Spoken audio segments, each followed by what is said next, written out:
ergosterol.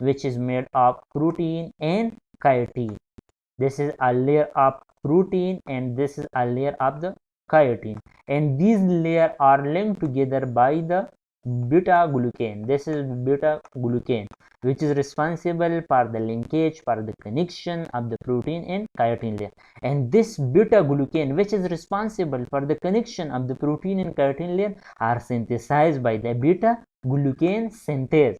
So beta glucan synthase enzyme are responsible for the synthesis of the beta glucan, and this beta glucan is responsible for the connection of the protein and keratin layer in the cell wall of the fungus. So this is the second part of the fungus cell wall. The third part of the fungus is the nucleus.